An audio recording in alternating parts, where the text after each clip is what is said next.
அரசியல் களம் என்றாலே பரபரப்புக்கும் விறுவிறுப்புக்கும் பஞ்சம் இருக்காது. இதில் அரங்கேறும் சுவாரஸ்யமான நிகழ்வுகள், தலைவர்களின் சாதுரியமான மேடை பேச்சுகள் மற்றும் அனல் பறக்கும் மாற்று கருத்துக்களை தொகுத்து வழங்க வருகிறது அரசியல்ல. இதெல்லாம் சாதாரணமப்பா. தேசிய ஜனநாயக கூட்டணி பொதுக்கூட்டத்தை பத்தி தான் இப்ப ஊர் முழுக்க பேச்சு. மேடையில பிரதமர் மோடி இருந்தப்ப அதிமுக முன்னாள் அமைச்சர் விஜயபாஸ்கர் ஓடி வந்து ஒரு ஷேக் ஹேண்ட் கொடுத்தாரு. அப்படியே பக்கத்துல இருந்த எடப்பாடி பழனிசாமியை கூப்பிட்ட பிரதமர் கலகலப்பா ஏதோ பேச ஆரம்பிச்சுட்டாரு. என்ன பேசிருப்பாங்கன்னு இப்ப வரைக்கும் ரத்தங்களுக்கு ஒரே குழப்பம். ஒருவேளை உங்க டீம் ரொம்ப ஆக்டிவா இருக்கேப்பான்னு பாராட்டினாரோ இல்ல வேற என்னவா இருக்கும்னு திங்க் பண்ணிக்கிட்டு இருக்காங்க.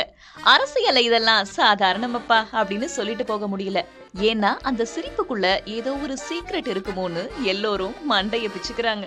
மதுரைனாலே மல்லிகைப்பூ, பேச்சுனாலே நம்ம செல்லூராஜ் தான் சொல்ற அளவுக்கு தினமும் அவரு இன்னைக்கு என்னப்பா பேட்டி கொடுத்தாருன்னு கேக்குறதுக்கே பலரும் வெயிட்டிங். எது பேசினாலும் அதுல ஒரு லாஜிக்கையும் கொஞ்சம் மேஜிக்கையும் கலந்தே பேசுறதுல அவருக்கு நிகர் அவரே தாங்க. திமுக கூட்டணி பத்தி செய்தியாளர்கள் கேட்டதற்கு தன்னோட ஸ்டைல்ல ஒரு பதில் சொல்லிருக்காரு பாருங்க. நீங்க தான் சொல்றீங்க தொகுதி பங்கு எல்லாம் முடிச்சுட்டாங்க. இன்னும் அங்க பார்த்தா ஏகப்பட்ட அங்க வெட்டு குத்து நடக்குதுன்னு சொல்றாங்க. நீ வெளியே உலகத்துக்கு தான் அது வெளியே தெரிய மாட்டேங்குது. அது ஒரு மர்மம் மாளிகை மாதிரி. கலைஞர் மாளிகை ஒரு மர்மம் அறிவாலயம் வந்து அங்க என்ன நடக்குதுன்னு நீங்களும் கேட்க மாட்டீங்க.